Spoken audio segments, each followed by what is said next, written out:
আসসালামু আলাইকুম ভিউয়ার্স, আমি বিয়ন্ড বর্ডার্স থেকে ফারহান। আজকে আমাদের সামনে আছেন beyond borders CEO and founder Sohel Mahmud Arafat sir.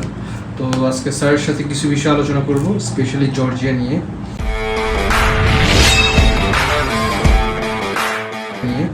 তো স্যার কেমন আছেন?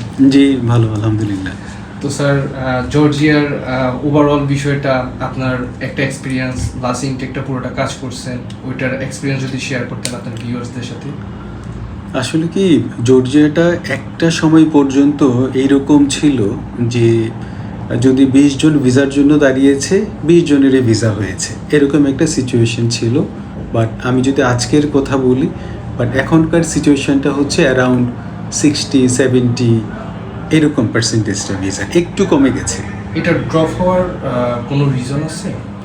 ড্রপ হওয়ার রিজন আসলে আমি যেটা ফিল করি আর কি, কারণ মানে এখনকার ইউনিভার্সিটিগুলো আমাদেরকে যে রিপোর্ট দিচ্ছে যে স্টুডেন্টরা আসলে ম্যাক্সিমাম 80-90% স্টুডেন্ট ইউনিভার্সিটি বা কলেজের ক্লাসগুলো করে না। সো এটা তো আসলে ওদের একটা পরিসংখ্যান থাকে। So it could be one of the reasons. Okay sir, এইরকম সিচুয়েশনে আপনার সাজেশন থাকবে জর্জিয়াতে যাওয়ার জন্য, বা গেলে তাদের জন্য কোনটা বেনিফিটেড হবে, কেন বা জর্জিয়া এই মুহূর্তে বেস্ট হবে? জর্জিয়া আসলে সবার জন্য না, একটা কথা বলে রেখে, এখনকার সিচুয়েশনে জর্জিয়াটা সবার জন্য না।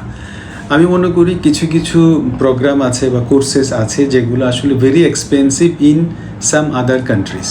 ফর এক্সাম্পল এমবিবিএসের জন্য Georgia could be one of the best choices. হয়তোবা আপনি খেয়াল করে দেখতে পারেন যে পাকিস্তানি স্টুডেন্ট ওর ইন্ডিয়ান স্টুডেন্টরা প্রচুর ওখানে ওরা এমবিবিএস করতেছে, নার্সিং করতেছে। সো এটার পাশাপাশি আমি বলতে চাই, যারা মানে সিভিল ইঞ্জিনিয়ারিং পড়তে চায়, মেকানিক্যাল ওর ইলেকট্রিক্যাল ইঞ্জিনিয়ারিং পড়তে চায়, ইভেন এভিয়েশন নিয়ে যারা পড়তে চায়, এভিয়েশন টেকনোলজি, তাদের জন্য Georgia would be one of the best countries. Okay, nice. আরেকটা বিষয়, যেহেতু আপনি লাস্ট ইনটেক জানুয়ারি-ফেব্রুয়ারি ইনটেকে কাজ করছেন, সবচেয়ে বেশি 100 ভিসা ইস্যু ছিল। তারপর সেপ্টেম্বরে যতদূর আমরা জানি, বা আপনি গ্রুপে আপডেট করছেন যে কিছুটা ড্রপ করছে, যেটা আপনার ভিসার ইস্যু কমছে আগের তুলনায়। যেহেতু নেক্সট ইনটেক হচ্ছে যে নভেম্বর ডিসেম্বর, আই হোপস আপনি কাজ করবেন নভেম্বর ডিসেম্বর নিয়ে। তো নভেম্বর ডিসেম্বর নিয়ে যদি কাজ করেন, সেপ্টেম্বরের দিকে আমরা একটা রিউমার মার্কেটে ছিল যে জব অপরচুনিটিস নিয়ে। সো এটা কি ঠিক হয়ে গেছে, বা মানে এটার অবস্থাটা কেমন? যেহেতু আপনার অনেকগুলো স্টুডেন্ট আছে, তাদের কাছ থেকে ফিডব্যাক আপনি পান, সেটা যদি জানাতেন। আচ্ছা, বিষয় হচ্ছে কি, মানে একটা সময় পর্যন্ত জব নিয়ে তেমন রেস্ট্রিকশন ছিল না। জব নিয়ে বলতে কি, ডেলিভারি জবের উপরে রেস্ট্রিকশন এখনও বিদ্যমান। এইটার পিছনে ওদের কারণ হচ্ছে যে স্টুডেন্টরা খুব বেশি মাত্রায় ডেলিভারি জব করতেছে। এখন ডেলিভারি জব করতে গিয়ে ওদের পড়াশোনা হচ্ছে না। এখন গভর্নমেন্ট আবার উল্টা প্রবলেম এখন ফেস করতেছে যে ডেলিভারি দেওয়ার মতো ওদের মানুষের সংখ্যাও কমে গেছে। সো ওরা এখন আবার রিপ্ল্যান করতেছে যে নেক্সট উইন্টার থেকে ডেলিভারি জবটা আবার ওপেন হবে। বা ডেলিভারি জব ছাড়া অন্য জবগুলো যদিও এক্সিস্ট করতেছে, বাট স্টিল একটা অন্য ক্যাটাগরির একটা জব যখন আপনি সার্চ করতে যাবেন, আপনার যদি রেলেভেন্ট এক্সপিরিয়েন্স না থাকে, তাহলে সেই জবটা পাওয়া ডিফিকাল্ট হবে। সো আমি আরেকটা জিনিস অ্যাড করতে চাই। সো যারা যাবেন তারা বিভিন্ন এই যে ফুড শপগুলোতে যাতে আপনি জব করতে পারেন, ওইরকম স্কিল ডেভেলপ করেন, অথবা এই যে বারিস্তার যে কোর্সগুলো সেগুলো করে যেতে পারে, একটা স্কিল নিয়ে যান, এটা হচ্ছে অ্যাডভাইস। ওকে স্যার, আরেকটা বিষয়, সেটা হচ্ছে আমরা দেখছি জানুয়ারি ফেব্রুয়ারিতে আপনি নিজেই আপনার গ্রুপে আপডেট দিয়েছেন, কিছু স্টুডেন্ট হচ্ছে যে ডিপোর্ট হয়েছে, ডিপোর্ট হওয়ার কিছু ইস্যু ছিল। তো সেপ্টেম্বর ইনটেকে যেহেতু আপনার ভিসা কম হয়েছে, বাট ডিপোর্টের কোনো ইস্যু আছে কিনা? এটা আসলে this is a very good question. Not a single student has been deported, not a single one. So তো তাহলে একটা গুড সাইন। জি হোক, মানে ভিসা কিছু রিফিউজ হবেই, বাট এই যে ডিপোর্ট হওয়াটা ছিল বেশ ওয়ারিং, বাট এখন ডিপোর্ট হচ্ছে না, আলহামদুলিল্লাহ। স্যার, আরেকটা বিষয়, সেটা হচ্ছে যে এই ইনটেকে টিউশন ফিটা কি বাড়ছে বা কমছে, বা আগের মতোই আছে? টিউশন ফিটা নিয়ে যদি যারা আগ্রহী তাদেরকে যদি কিছু জানাতেন তাহলে। আচ্ছা, টিউশন ফিটা অলমোস্ট দ্য সেম, মানে এক চুল পরিমাণও টিউশন ফি বাড়েনি।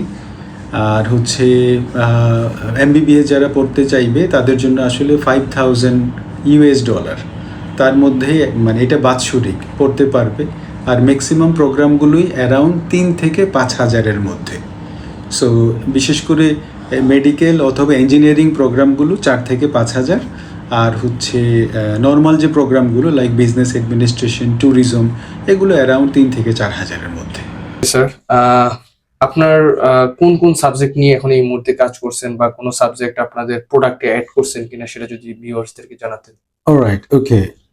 আগে আসলে এটা ছিল লিমিটেড সাবজেক্টের ইয়েগুলো, এখন আসলে খুব ভালো ভালো কিছু প্রোগ্রাম এড হয়েছে। তার মধ্যে এমবিবিএস আছে, নার্সিং আছে, এভিয়েশন টেকনোলজি আছে, তারপর এখানে civil engineering, electrical engineering, even যারা মাস্টার্স প্রোগ্রামে যেতে চাইবে এমপিএইচ প্রোগ্রামটাও অ্যাড হয়েছে। নিয়ার সায়েন্স মানে কসমোলজি নিয়েও প্রোগ্রাম আছে। সো যারা আসলে এরকম স্পেসিফিক প্রোগ্রামগুলোতে অ্যাপ্লাই করতে চায় যেগুলো অন্য কান্ট্রিতে খুব বেশি এক্সপেন্সিভ, বা জর্জিয়াতে এগুলো আসলে pretty much affordable. Okay sir, আর জর্জিয়াতে এখন যদি প্রসেস স্টার্ট করে টাইম পিরিয়ডটা কেমন হওয়া উচিত? আসলে September has become very closer. September October still যারা নাকি খুব দ্রুত মানে খুব প্রম্পটলি কাজগুলো করে যেতে পারবে, স্টিল পসিবল এখনো। বাট যাদের আসলে একটু ফাইন্যান্সিয়াল হার্ডশিপ আছে তাদের জন্য আসলে নেক্সট ইয়ার ইট মিন জানুয়ারি ফেব্রুয়ারি ইনটেকটাই ভালো হবে। ওকে স্যার, আর একটা সবচাইতে বড় মানে যেটা কোশ্চেন কাজ করতে গেলে মানে আপনাদের কাছে আমাদের কাছে সবার কাছে আছে, সেটা হচ্ছে জর্জিয়া থেকে মুভ করার চান্সেস কেমন? এটা আসলে কি অনেস্টলি স্পিকিং মানে প্রথম টিআরসি যেটা আর কি, সেটা খুব একটা পসিবল হয় না। আমাদের তো অনেক স্টুডেন্টই সেখানে আছে। এখন যাদের সেকেন্ড টিআরসিটা হবে, সেকেন্ড টিআরসিটা হওয়ার পরে স্টুডেন্টরা পোল্যান্ডে, তারপর লিথুয়ানিয়াতে, তারপর আরো যে সেনজেন কান্ট্রিগুলোর যেগুলোর ভিসা মানে অ্যাপ্লিকেশন সেন্টার আছে বা এম্বাসি আছে জর্জিয়াতে, তিবলিসিতে, যে কোনো কান্ট্রিতে অ্যাপ্লিকেশন করা সম্ভব। আর আসলে অন্য কান্ট্রি থেকে ভিসা রেশিওটা ভালো হয়। বাংলাদেশ থেকে যতটা না চ্যালেঞ্জিং, আপনি বাংলাদেশের বাইরে যাবেন, আপনার ভিসার পসিবিলিটি অনেক গুণেই বেড়ে যাবে। পরিশেষে আপনার ভিউয়ার্সদের জন্য আপনার মেসেজটা কি থাকবে জর্জিয়া নিয়ে? জর্জিয়া নিয়ে মেসেজ হচ্ছে, আপনি যদি জর্জিয়াতে স্টুডেন্ট হিসেবে পড়তে চান, যদি স্টুডেন্ট হিসেবে আপনি যেতে চান, ওখানে পড়াশোনা করবেন, তাহলে আপনি জর্জিয়াতে যান।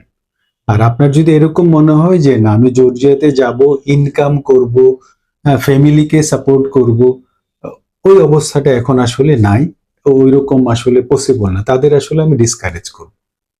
ওকে, থ্যাংক ইউ সো মাচ। আপনি আমাদের সাথে ছিলেন, আপনার সময়, মূল্যবান সময় আমাদেরকে দিয়েছেন, এবং আমাদের ভিউয়ার্সদের, আশা করি আমাদের ভিউয়ার্সরা এখান থেকে ইনফরমেশন বা অথেন্টিক ইনফরমেশন গুলো পাবে, যেটা দিয়ে হচ্ছে যে তারা আই হোপ সো কোনো এজেন্সি বা কারোর সাথে নেগোসিয়েশন করতে পারবে ইনফরমেশন নিয়ে। সো ধন্যবাদ আপনাকে, আর ভিউয়ার্সদেরকেও ধন্যবাদ। আশা করি থাকবেন আমাদের সাথে। আপনাকেও ধন্যবাদ। Thank Allah you. হাফেজ।